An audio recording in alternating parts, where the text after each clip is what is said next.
Yo, it's Trivelli. I'm back, and today I'm going to be ripping into Grier, which I think if you are a Dolphins fan, you'll probably like. I think he's ruining the rebuild, which was at one point looking very promising, even with his incompetence in drafting, but we're going to get into that in a second. So if you can, please like, comment, and subscribe.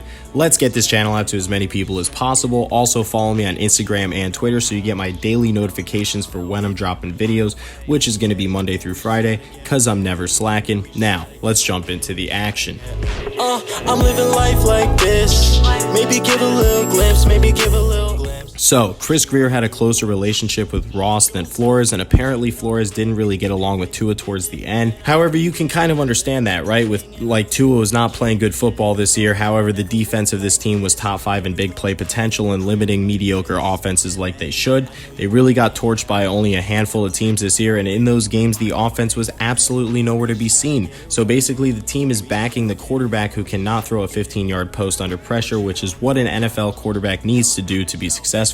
And yes, I understand the O-line hasn't been great. Eckenberg and Austin Jackson have not played well this year, and in my opinion, that is on Grier for drafting them. He also whiffed on Herbert, which looks incredible, and we can go in on this. I've said this several times.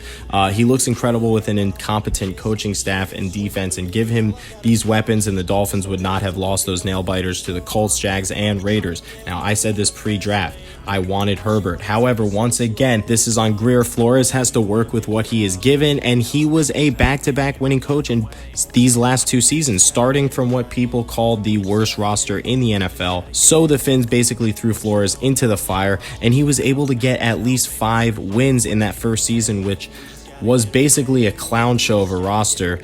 He showed progress in year 2 with old man Fitz and Tua. Honestly, this year, I think personally, he saw that Tua did not really grow, and the O-line drafted was subpar. Now, I will give Grier credit for some of the solid defensive picks over the years, like Howard, Van Ginkel, Javon Holland, Jalen Phillips, etc., but some of his whiffs are just blatantly bad. I mean, Noah Igbenabe doesn't even see the field. He whiffed on TJ Watt for Charles Harris, who isn't even on the team anymore.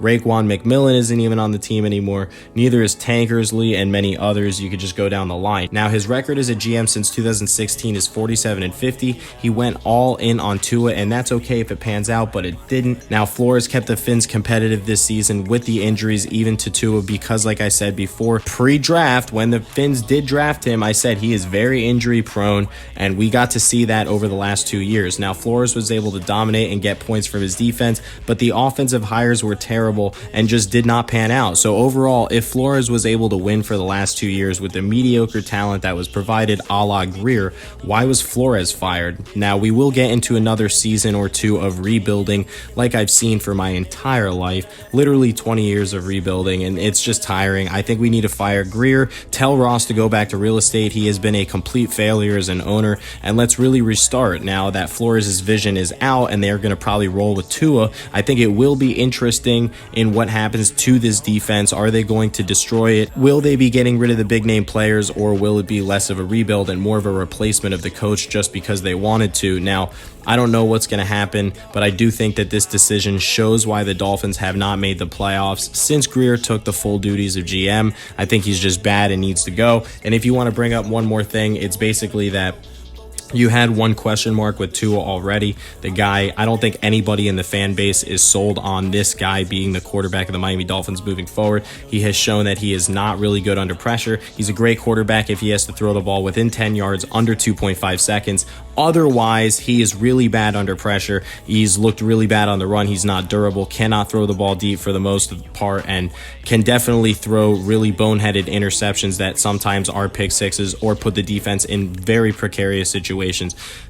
So that's a question mark, and now you got rid of your coach, so now you have 2 question marks heading to the offseason. So this rebuild that was once looking very promising is now completely destroyed. So I want to know what you guys think down below in the comments. Let me know. Should they have fired Flores, or obviously is Grier a just terrible GM and needs to go?